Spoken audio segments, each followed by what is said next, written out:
Hello friends, welcome to my channel Masha Allah vlogs. ఈరోజు recipe వచ్చేసి chicken gravy curry అండి. ఇది చాలా టేస్టీగా ఉంటుంది. దీన్ని ఎలా తయారు చేయాలో చూద్దాం. 1/2 kg చికెన్ని ముందుగానే క్లీన్ చేసుకున్నానండి. ఇందులోకి పెరుగు మొత్తం గిన్నెలోది కూడా తర్వాత వేసేసాను నేను. ఇప్పుడు ఈ పెరుగు వేసుకున్న తర్వాత మనం తినే స్పైసీనెస్కి తగ్గట్టుగా కారం అనేది వేసుకోవాలి. అలాగే 1/2 టీ స్పూన్ పసుపుని కూడా వేసుకోవాలి. నేనైతే ఇక్కడ 2 స్పూన్స్ కారం కూడా వేసుకున్నాను. ఈ ముక్కలన్నిటికీ కూడా బాగా కలిసేలాగా కలుపుకోవాలి. ఇలా కలుపుకోవడం వలన ముక్కలకి కొంచెం మెత్తబడి ఈ చికెన్లోని వాటర్, పెరుగు వాటర్తోనే మనకి ఉడికిపోయి గట్టిగా లేకుండా జ్యూసీగా ఉంటుంది. అలాగే మనకి త్వరగా కూడా ఉడుకుతుంది. ఇందులోకి నేను ఉప్పు వేయలేదు. ఇప్పుడైతే ఉప్పు కూడా వేసుకుంటున్నాను. 1 టేబుల్ స్పూన్ సాల్ట్ వేసి ఇలా ముక్కలన్నిటినీ కూడా బాగా కలుపుకుంటున్నాను. ఈ ముక్కలకి ఉప్పు కారాలు ఎంత బాగా నానితే అంత బాగా పట్టి చాలా టేస్టీగా ఉంటుంది. ఇప్పుడు మూత పెట్టేసి దీన్ని అయితే నేను బయట పెట్టుకున్నాను. మీరు కావాలంటే ఫ్రిడ్జ్లో అయినా సరే ఒక అరగంట నుంచి గంట సేపు అయినా నానబెట్టుకోవాలి. ఇలా చేయడం వలన చాలా టేస్టీగా ఉంటుంది.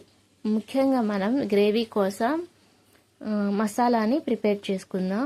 1 టీ స్పూన్ గసగసాలని, అలాగే ఇప్పుడు కొబ్బరి, మీడియం సైజ్ కొబ్బరి, అరచిప్ప కొబ్బరి వేసుకోవాలి.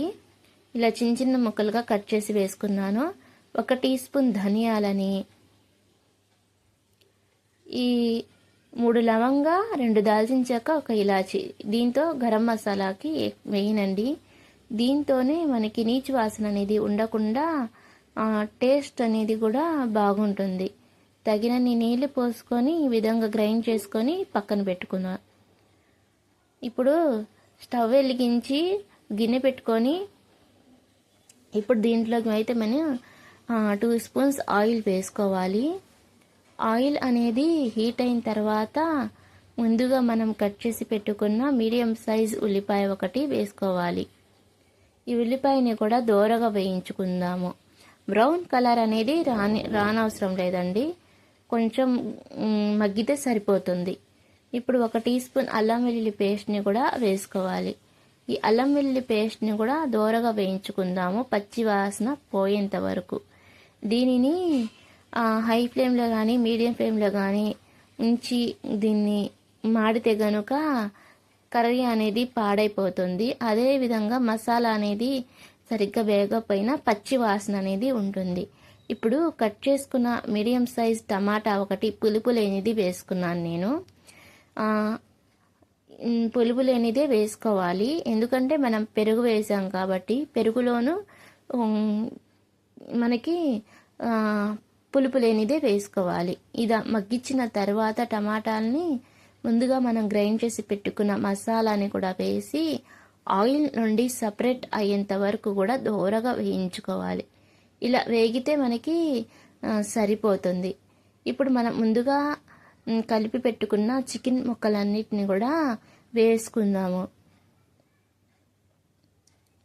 ఈ చికెన్ ముక్కలన్నిటిని కూడా మనం గ్రైండ్ చేసిన ఈ మసాలా పేస్ట్లోకి అంతా ఒకసారి బాగా కలిసేలాగా కలుపుకోవాలి. ఇలా ఒకసారి బాగా కలిపిన తర్వాత మూత పెట్టేసి వాటర్ పైకి వచ్చే అంతవరకు కూడా సిమ్లోనే నేను పెట్టానండి. మీడియం ఫ్లేమ్లో కూడా పెట్టలేదు, సిమ్లోనే ఉంచి ఇలా మగ్గిస్తే మనకి 10 నిమిషాల పాటు వాటర్ అనేది ఇలా పైకి వచ్చింది. మధ్య మధ్యలో అయితే కర్రీ అనేది చూసుకుంటూ ఉండాలి. ఇలా చూడండి, మనకి కర్రీ అనేది కూడా చాలా వరకు ఉడికిపోయింది.